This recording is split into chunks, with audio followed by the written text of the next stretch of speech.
Thai authorities on Tuesday rushed to protect parts of Bangkok from floodwaters that have already inundated 70,000 homes and killed 6 people in the country's northern and central provinces. And Deputy Speaker of the Federation Council of Russia, Konstantin Kosachev, pledged to do his utmost to enhance Sputnik V vaccine supply to Vietnam during his meeting with Vietnamese Foreign Minister Bui Thanh Son on September 27. And 2 Japan-bound basketball players have been granted overseas employment certificates by the Department of Labor and Employment.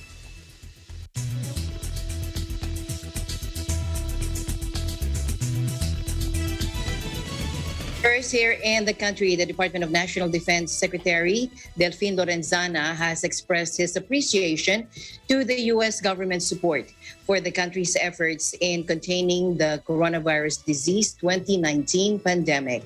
Lorenzana personally thanked U.S. Chargé d'Affaires Heather Variava during their introductory meeting, where he also officially welcomed the U.S. official to the Philippines on September 28.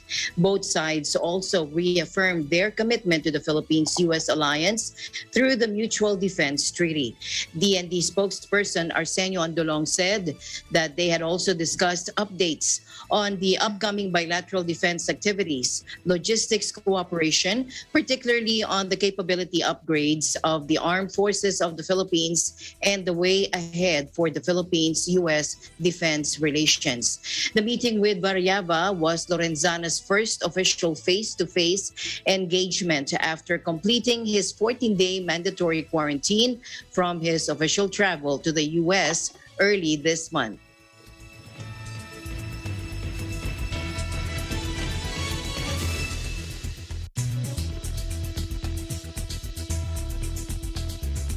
Well, local residents in Vietnam's capital, Hanoi, flocked to the streets for outdoor morning exercise activities on Tuesday as the city authorities relaxed more COVID-19 restrictions after 2 months of lockdown to curb virus spread.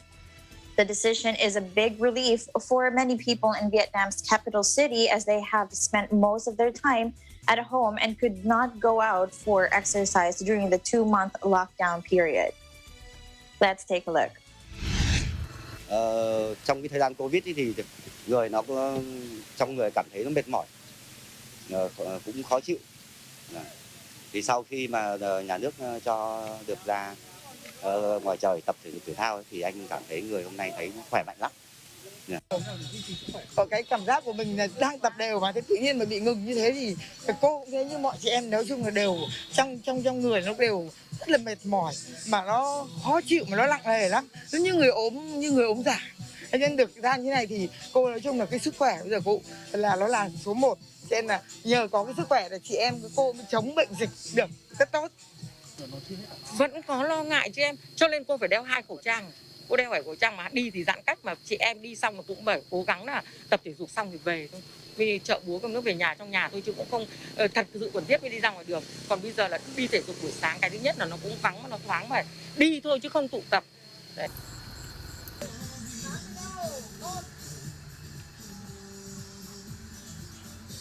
According to a decision issued on Monday by the city authorities, Hanoi residents have been allowed to participate in outdoor sports activities with no gatherings of more than 10 people. Shopping malls, fashion, and cosmetic stores have also been allowed to reopen since Tuesday, but food and beverage establishments are still only allowed takeaways. Hanoi has recorded more than 4,200 COVID-19 cases since the 4th coronavirus wave hit Vietnam in late April, but it had recorded no new local infection for 48 hours during the last weekend. The city's health workers have administered the first doses to over 5.8 million people, and more than 1 million people have been fully inoculated, according to the National COVID-19 Vaccine Portal.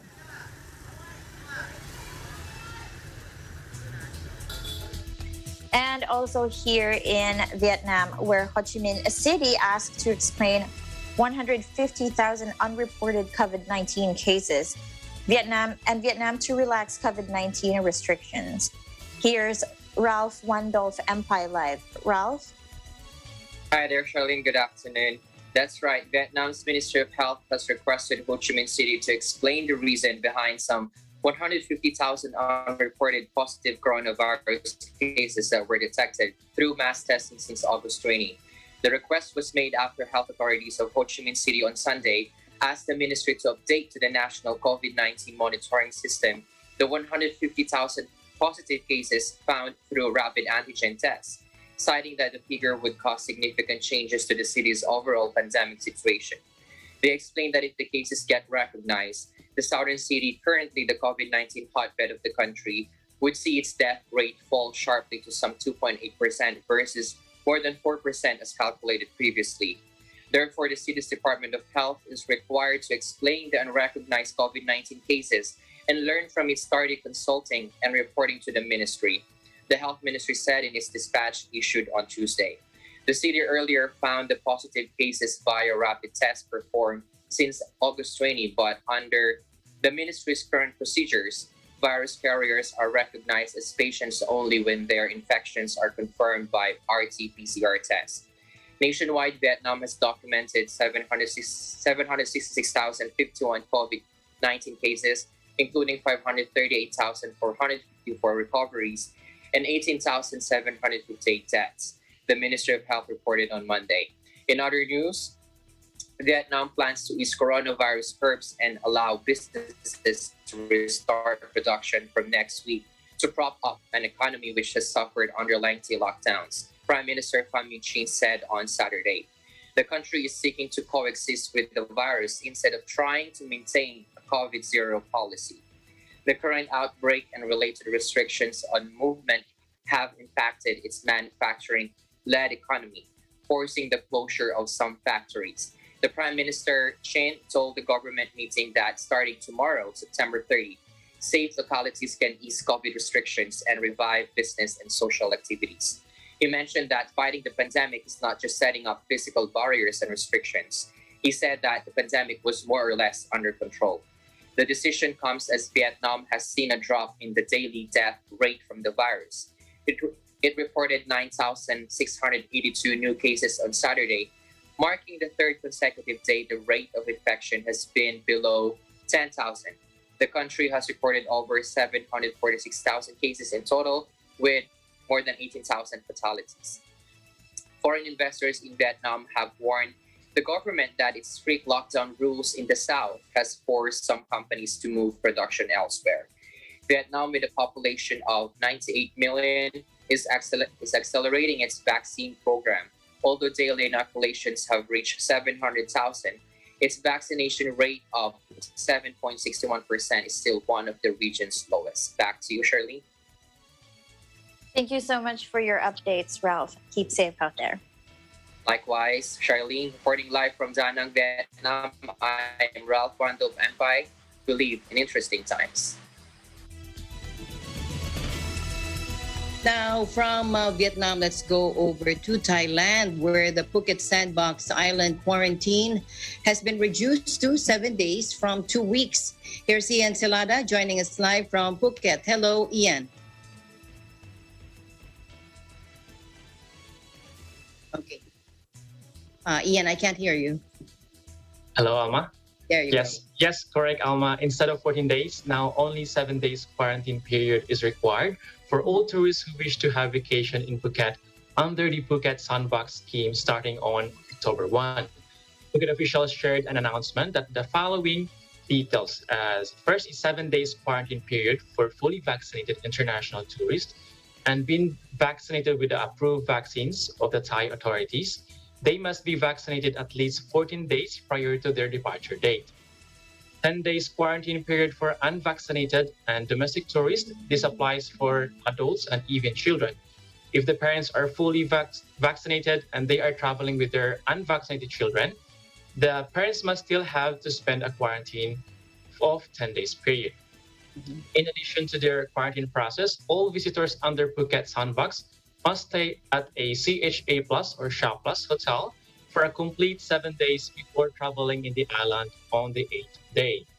And Alma, just very quick definition of CHA is the certification issued by the Amazing Thailand Safety and Health Administration.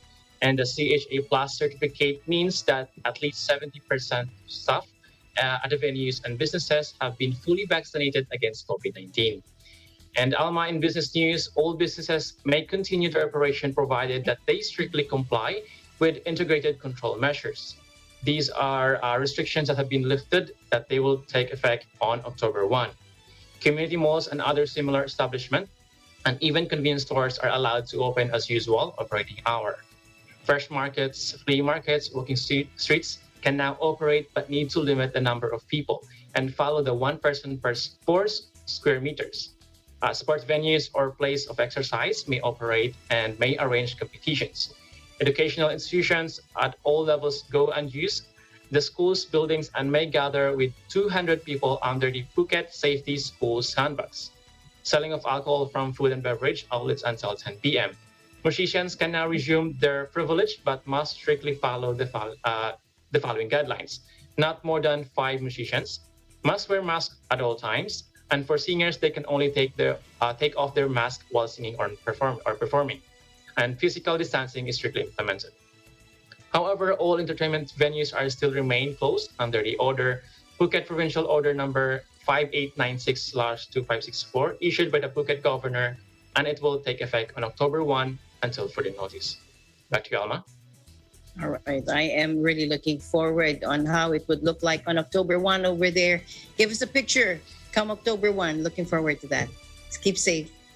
Sure, Alma. Thank you very much. This is Ian Silada, reporting live from Phuket, Thailand.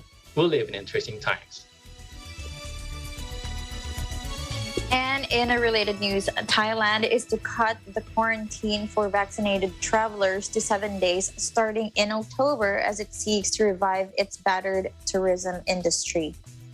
Pre-pandemic, Thailand attracted nearly 40 million a year, but COVID-related travel restrictions have hammered the sector, contributing to the economy's worst performance in more than 20 years. The kingdom is pushing to reopen despite still being in the grips of the deadly third wave of infections driven by the Delta variant. Authorities said that starting on Friday, the quarantine period for fully jabbed visitors will be 7 days, halved from the current 14-day period, provided they have a vaccination certificate. Visitors without certification will have to quarantine for 10 days if they enter by plane and 14 days if they come overland. All will require at least 2 negative COVID tests. The relaxation also applies to Thailand's so-called sandbox scheme in Phuket, its most popular beach island, which was launched in July as a first step towards restarting tourism. The scheme allowed vaccinated tourists to enter without having to undergo a strict hotel quarantine, and after 14 days spent on the island, as well as 3 negative COVID tests, to travel elsewhere in Thailand. From Friday, this 14-day restriction will also be cut to 7 days. Authorities plan to reopen 5 other tourist destinations, including Bangkok, using the sandbox model on November 1st, followed by 20 more in December. One cloud hanging over Thailand's plans is the travel advice of other countries discouraging would-be tourists from visiting. Britain and the US have issued travel advisories against Thailand due to its rising case numbers and low vaccination rates. The kingdom is still recording more than 10,000 new infections a day, bringing its cumulative total on Monday to more than 1.57 million and its death toll to 16,300. Back here in the country, Presidential Advisor for Entrepreneurship, Joey Concepcion, has recommended to the Interagency Task Force for the Management of Emerging Infectious Diseases to increase the allowed capacity of business establishments and permit unvaccinated individuals in these establishments in areas that will be placed under Alert Level 3.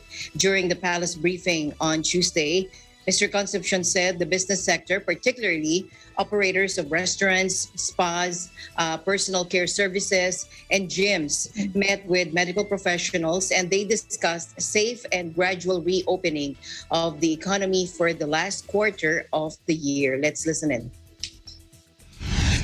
Ang hinihingi ng private sector, bago yan, may meeting kami kahapon, Hari, with the medical groups, no? Kasama yung Philippine Medical Association. And we presented to them, and lahat ng mga sector, katulad ng mga restaurants, mga spa, mga salons, mga gyms, at ay humingi ng na sana dapat ipalagay na natin sa level 3 pagpasok natin sa fourth quarter. Alam naman natin sa fourth quarter itong talagang pwede magbawi ng sa mga negosyante, mga lugi nila. So tataas dito yung consumer spending dahil sa Christmas, no? At palagay ko election spending. So importanteng quarter na to na sana ipalagay na ang quarantine ibaba sa level 3. Pero ang sinuggest ko lang kay Secretary Galvez, yung level 4 kasi is only for fully vaccinated, no? Pero sa level 2 at 3, they are allowing both unvaccinated and vaccinated. So siguro dapat i-consistent application in level 3 for fully vaccinated para pwede na natin buksan yung economy at baka pwede pang itaas yung capacity para sa mga negosyante. Hindi lang 30%, baka pwedeng hindi lang itaas. Kasi sa unang ginawa nila, for both fully and unvaccinated. But kung puro lang ang vaccinated, kasi importante dito yung capacity dapat itaas para mas maganda ang benta nila. At 3 buwan lang sa itong quarter, importante dito na mabawi nila mga lugi nila para mabayaran yung 13-month pay sa mga empleyado. There you go. And as we heard there, Mr. Concepcion also added that providing more privileges to the vaccinated population is already being implemented in other countries. Back to Thailand, where Thai authorities on Tuesday rushed to protect parts of Bangkok from floodwaters that have already inundated 70,000 homes and killed 6 people in the country's northern and central provinces. Let's take a look. น้ำเพิ่งจะท่วมมาใหม่ๆเขาก็ยังไม่ช่วยอะไรเดี๋ยวถ้าพักเขามาช่วยหรอกอันนั้นยังไม่แห้งนะครึ่งเดือนอะไรประมาณผลไม้นี่แหละพวกกล้วยพวกอะไรจะเสียหายนะ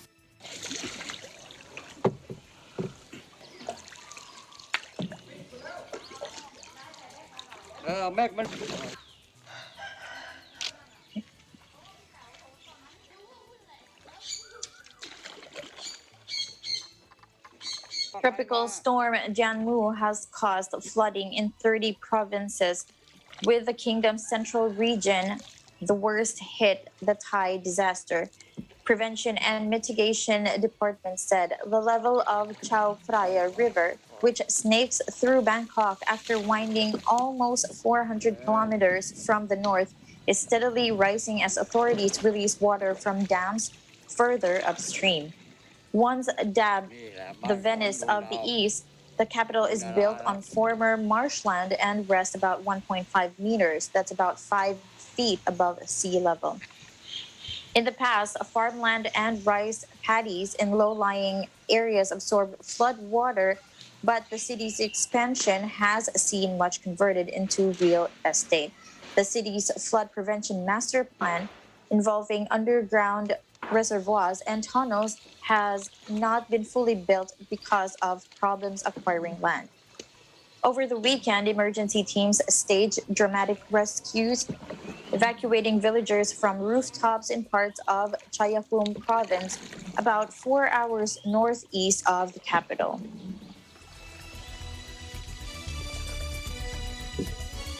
Back here in the country, President Duterte has raised concern over the new trilateral security pact among Australia, the United Kingdom, and the United States, or called Aukus.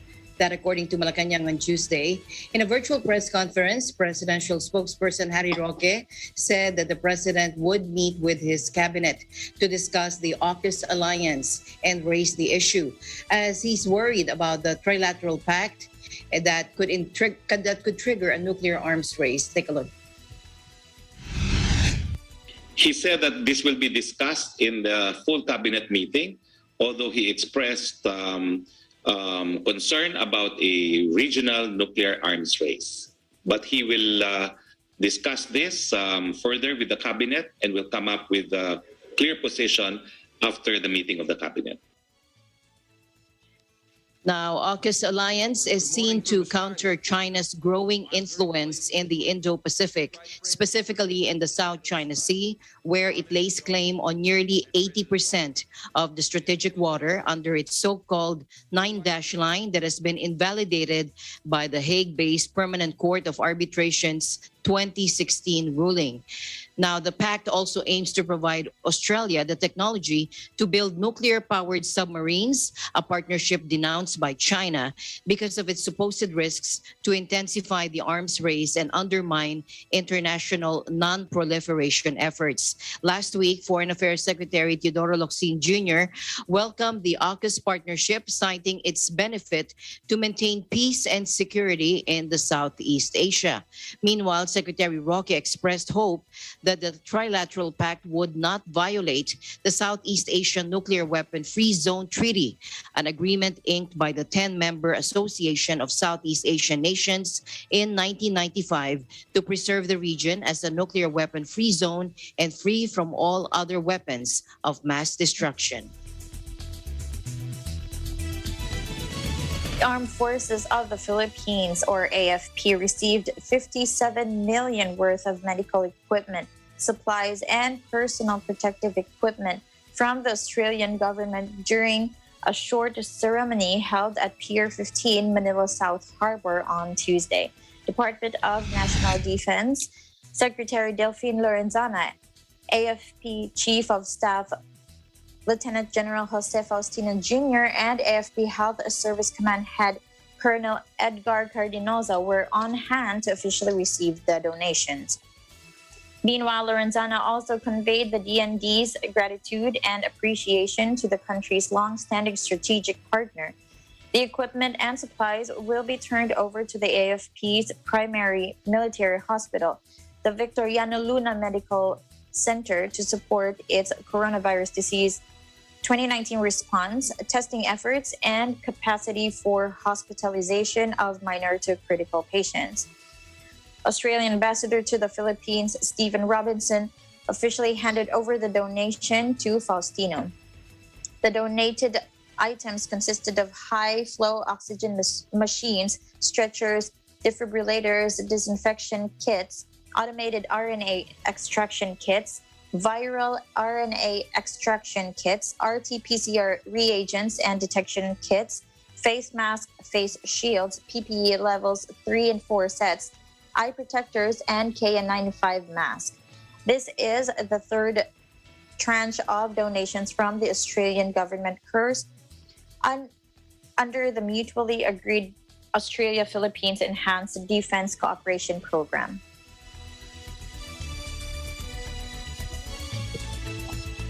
ASEAN in Focus will be right back. Don't go away.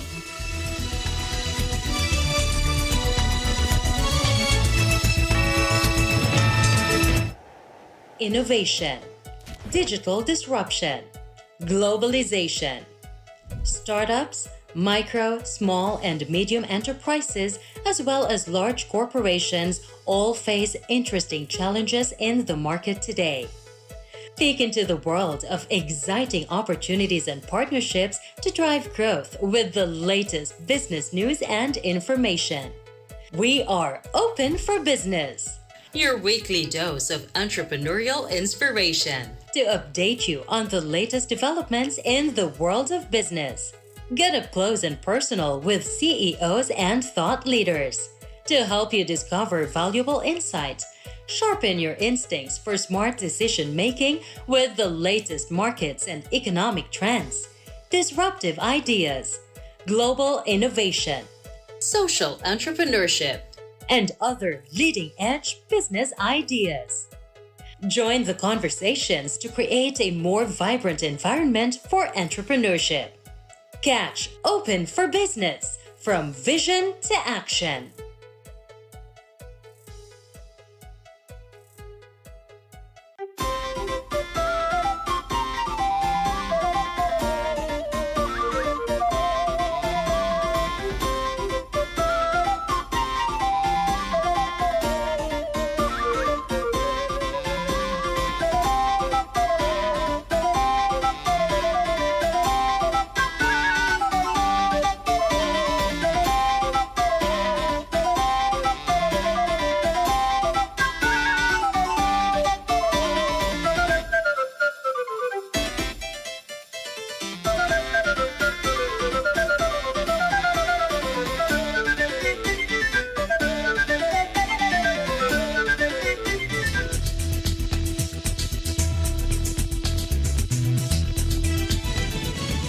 Welcome back. The palace asserted that President Rodrigo Roa Duterte will not violate any law if he continues to run for the vice presidency in the 2022 elections. In a public briefing, presidential spokesperson Harry Roque reiterated that the president will not violate any law if he does pursue the vice presidency following the results of a social weather station survey saying that 60% of adult Filipinos believes the president's plan to run for vice president would violate the Constitution. Take a look. Nasagot ko na po yan sa tingin po ng presidente at ng maraming mga abogado. Kasama na po ako doon, wala pong ilalabagin sa saligang batas kung siya'y tatakbo sa vice-presidente. No? Pero ang presidente naman po ay nakikinig sa pulso ng taong bayan at antayin po natin ang pinadadesisyon. Moreover, in the SWS survey, 39% believe he should run for the position, while 1% did not give an answer. The survey was conducted from June 23 to June 26 of this year. Presidential spokesperson Harry Roque emphasized that the president values the voice of the masses and encouraged the public to wait for the latter's final decision. The release of 2 Canadians detained in China paves the way for a normalization of relations between China and the U.S. But in the long term, China will suffer reputational damage for its tactics, says Dylan Law, an expert on China's foreign policy at Nanyang Technological University in Singapore. Let's take a look.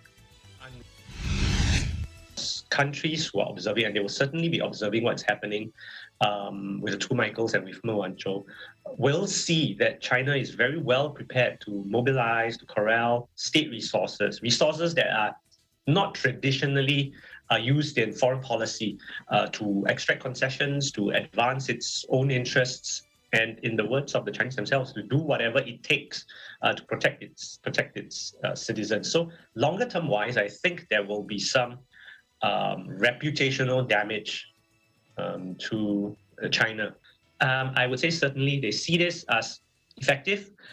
They see this as a workable tactic. But does this mean that they are just going to eventually hold people hostage nonstop? I don't think so, because I'm sure they are aware that there are certain costs involved in such a way as well. This notion that China is alleged unreasonable and that it will bully other countries, true or not, this image will persist with this latest case, and for China's reputation, for China's image,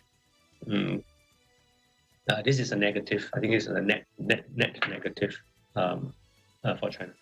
In the short term, I think this means that China wants to normalize ties with the US or wants to have area of cooperation with Canada even. So in the short term, perhaps we'll see some easing of tensions the relationship, as bad as it is, will not bottom out completely.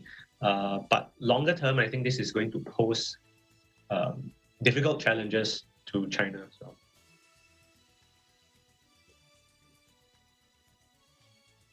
Huawei executive Meng Wanzhou returned to China Saturday shortly after two Canadians released from prison in China arrived in Calgary, ending a diplomatic road that has poisoned ties for 3 years.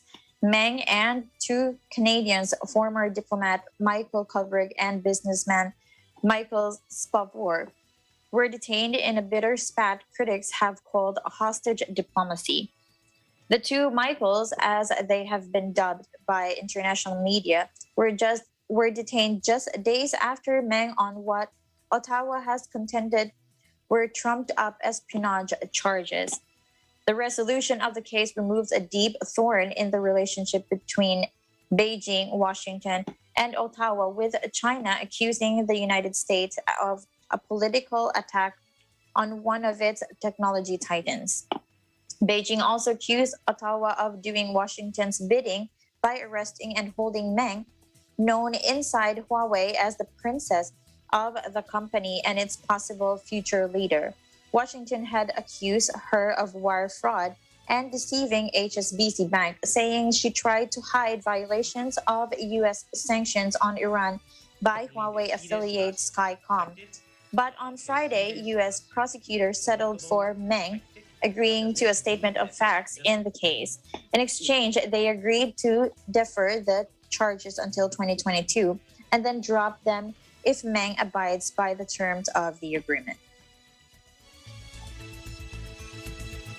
In other news, the investment and partnership of Japan's largest power generation company with Aboitiz Power Corp is expected to support the development of the country's power sector. In a press conference on Tuesday, Aboitiz Group President and Chief Executive Officer Sept Aboitiz announced that Jera brought a 27% stake of Aboitiz Equity Ventures Incorporated, or AEV, in Aboitiz Power Corp. Aside from being the largest power generation firm in Japan, Jera is also the largest single buyer of liquefied natural gas worldwide. Aboitiz said that on top of providing capital for the group, Aboitiz Group's partnership with Jera will allow technology transfer that would help the company in transforming into a modern business. The strategic partnership with Jera is also expected, he said, to help the Aboitiz Group to take business opportunities arising from the pandemic.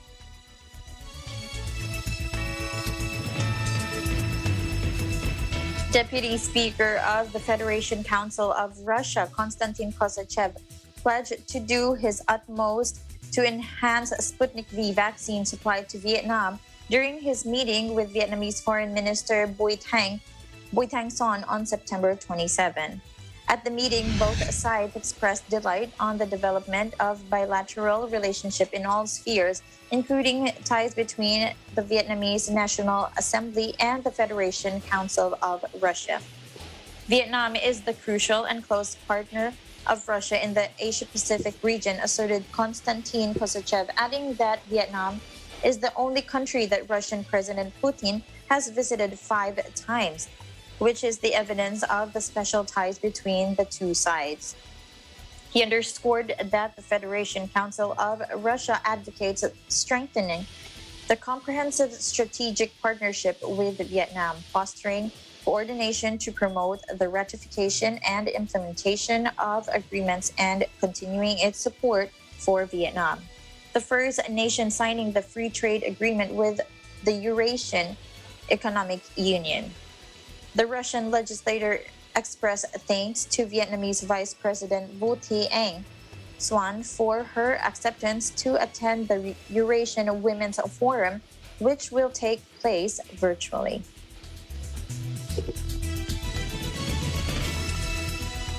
In other news, the World Health Organization, the World Bank, and developed countries have praised Indonesia for its success in curbing COVID-19 cases that, according to their Cabinet Secretary, Pramono Anung.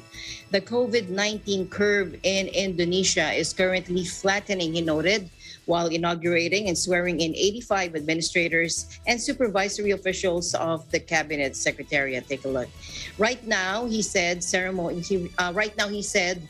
daily cases are quite low, but he said, I ask you to keep following the health protocols, he said at the ceremony, which was broadcast on the official website of the Cabinet Secretariat and accessed from Jakarta. During the ceremony on Tuesday, Pramono asked his rank and file to stay disciplined and following the health protocols, including wearing face masks, keeping physical distance, and washing hands.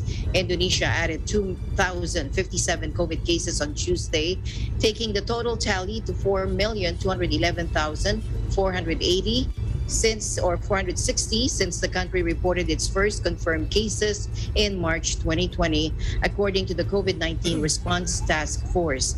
Meanwhile, 124 people died of the infection on Tuesday, bringing the total death toll to 141,709. With 3,511 patients recovering from the infection, the number of recoveries rose to 4,031,099.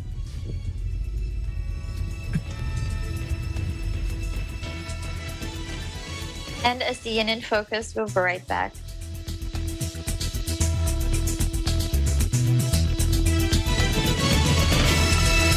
Hey there, Arnie Aquino here at Hatley Castle, one of the filming locations for the X-Men series. Don't forget to tune in to Digital Nest only on Net25.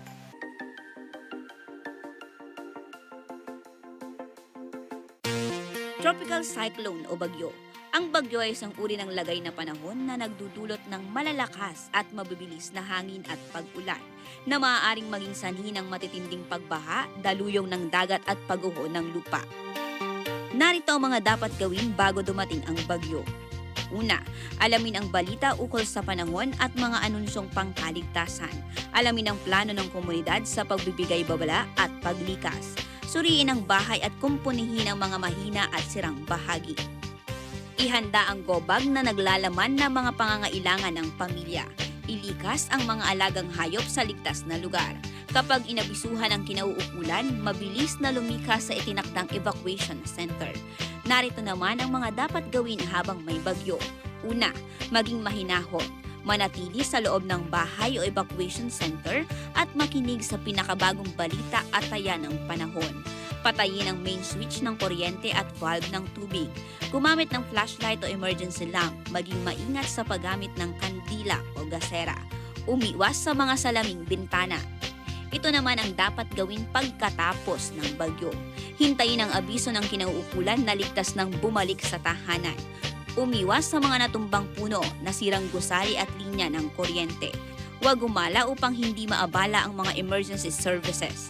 Siguraduhing walang basa o nakababad na outlet o kagamitan bago buksan ang linya ng kuryente.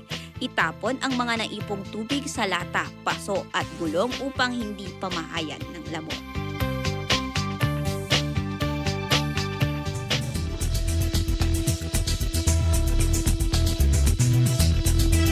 Welcome back to ASEAN in Focus. Delays in vaccinating the majority of the population, as well as the challenges posed by poor containment measures against COVID-19, will lead the Philippine economy to post growth of below 6% until 2023, according to the World Bank. The World Bank's East Asia and the Pacific update saw its GDP growth estimates for the Philippines decline 1.2 percentage points to 4.3% in 2021 from the 5.5% forecast made in April. The World Bank also cut its projection for 2022 GDP growth to 5.8% in September from the 6.3% forecast made in April. Growth is still projected to reach 5.5% in 2023. The Philippines is a country that suffered enormously because of COVID. It has some of the largest declines in growth forecasts that we have predicted, and we do see the challenge. This is a country that supplies the world with medical staff and nurses, and it is a particular tragedy that domestically it has not really succeeded. World Bank East Asia and Pacific Chief Economist Adiya Matu said in a briefing on Tuesday. But it's not just a difficulty of policy. The Philippines remains highly vulnerable to natural disasters, and those are not easy to deal with, he added. The World Bank estimates that the Philippines and Indonesia will only be able to achieve more than 60% vaccine coverage by June 2022. This amid the challenges posed by limited global production capacity and the decision to provide booster vaccines in industrial countries.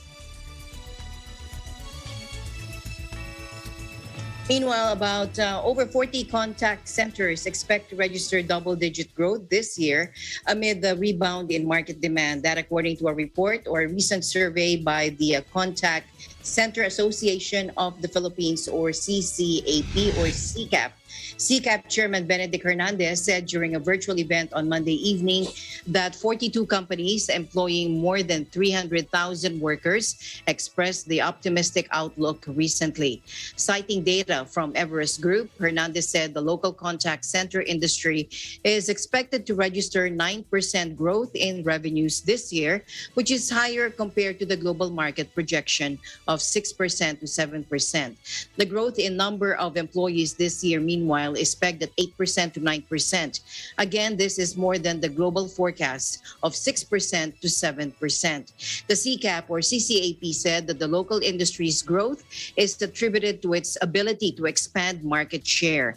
In fact, he said that the Philippine contact centers have experienced uninterrupted year-on-year growth in the past 2 decades. Hernandez is also seeing pent-up demand to drive the revenues of the sector, especially from countries with fiscal stimulus that allows them to invest in contact services. Everest Group Vice President Shirley Hong, meanwhile, in that same event, said the global contact center market is projected to reach $100 billion in revenues by next year. From shoes and sweaters to car parts and coffee, Vietnam's strict and lengthy coronavirus lockdown has sparked product shortages among worldwide brands such as Nike and Gap, which have grown increasingly dependent on the Southeast Asian nations' manufacturers.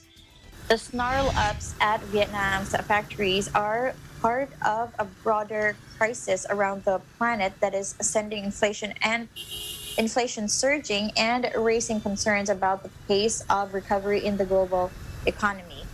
At a fabric mill east of Hanoi, Claudia Anselmi, the Italian director of Hongyan Knitting and Dyeing, a key cog in the supply chain of several European and U.S. clothing giants, worries daily if the factory can keep the lights on. Its output plunged by 50% when Vietnam's latest devastating virus wave first struck in spring, and it faces perpetual problems securing the yarn it needs for its synthetical material. At first, we were lacking people to work because everyone was stuck at home, said Anselmi, whose company's fabric is later used in swimwear and sportswear for customers including Nike, Adidas, and Gap. Now, travel restrictions have jeopardized all logistics in and out. This has created long delays. She added and told AFP, we only survive if we have this stock. And a complex web of checkpoints and confusing travel permit regulations have made life impossible for truck drivers and businesses trying to move goods across, as well as in and out of the country. The pandemic has not only hit the country's textile industry, but also threatening global coffee supplies, with Vietnam the world's largest producer of Robusta beans, the variety used in an instant coffee. Prices for the commodity are now sitting at 4-year high. News continues here on ASEAN in Focus. We'll be right back.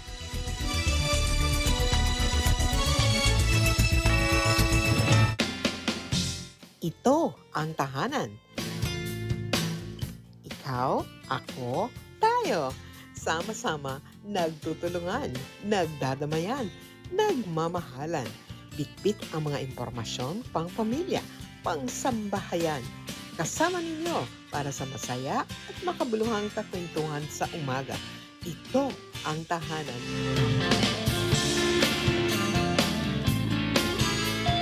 Ang resolusyon na ito ng IATF ay pinagtibay din ng ating Pangulo. Paano ba natin mapapanatili ang ating pagiging malikhain? Taong 1913, na-invento ni Harry Burley ang stainless steel. Nako, bago tayo magbabakuna, kailangan maaliw namin kayo kasi alam namin yung iba, afraid magpabakuna. Itong mga...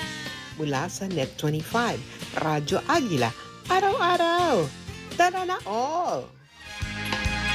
Ikaw, ako, tayo. Ganito ba talaga ang umibig? Alaala mo sa ilumiligali. Magpapaulan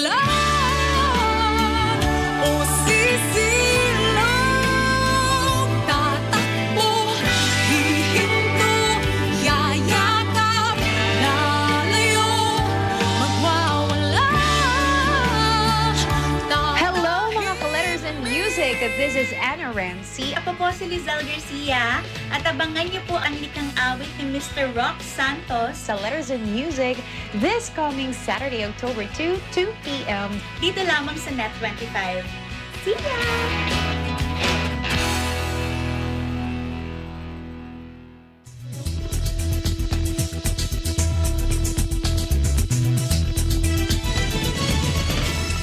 Welcome back. Nike cut its sale forecast on Thursday, pointing to myriad supply chain problems that are delaying deliveries of athletic gear and expected to crimp sales for the next few quarters. Now, the sports giant is dealing with a doubling of shipping times from its Asian manufacturing centers to North America, as well as closures of major factories in Vietnam and Indonesia due to local government restrictions because of COVID-19. That, according to Chief Financial Officer Matt Friend on a conference call with analysts. Shipping conditions have been bad for much of 2021 and, quote, deteriorated even further in the most recent quarter, Friend says, noting port backlogs, rail congestion, and labor shortages. He said lost weeks of production combined with longer transit times will lead to short-term inventory shortages in the marketplace for the next few quarters. He also said they expect all geographies to be impacted by these problems. The company now expects fiscal 2022 sales growth in the mid-single digits compared with the earlier outlook for low double-digit growth. The comments came as Nike reported profits of $1.9 billion in the quarter ending August 31, up 23% from the year-ago period.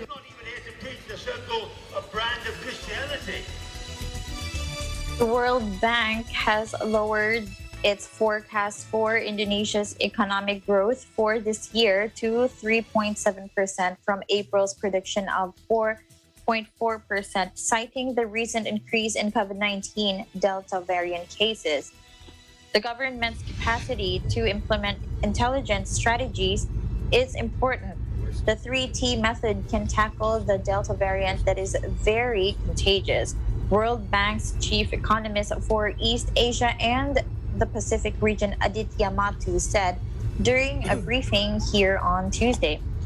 According to Mathu, the vaccination program is the key to restoring the economy not only in Indonesia, but also in other countries in East Asia and the Pacific.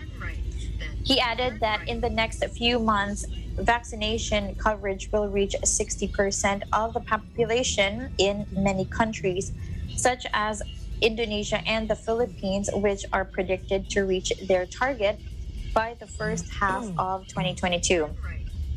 He said hopefully Indonesia and the Philippines can reach the target by the middle of next year.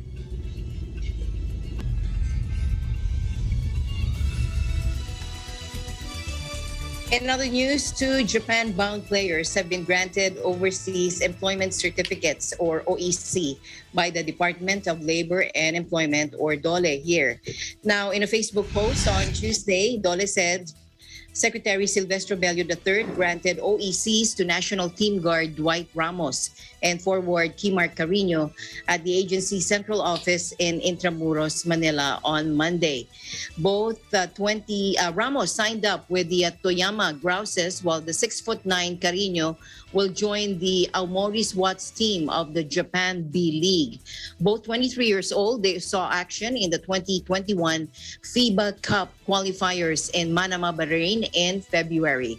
Brothers Kiefer Shiga and 30 Sanen Ravenna and Javi Bakari, and one from Tokyo Z, Gomez Deliano, Kobe Paras of Niigata Albirex Bibi, and Bobby Ray Parks of Nagoya also secured contracts with the Japan League, although in different divisions. The OEC, also known as an exit clearance, certifies the recruitment and documentation of an overseas Filipino worker. Thank you very much, Shirley, for keeping me company today here on ASEAN in Focus. Looking forward to our news coming this week and the next. Thank you so much, Alma. And thank you again to Corquero family for always watching AIF. And that's the latest news in the ASEAN region. Thank you for joining us today here in ASEAN in Focus. This is Charlene Navaja from your Vietnam Bureau, and we live in interesting times.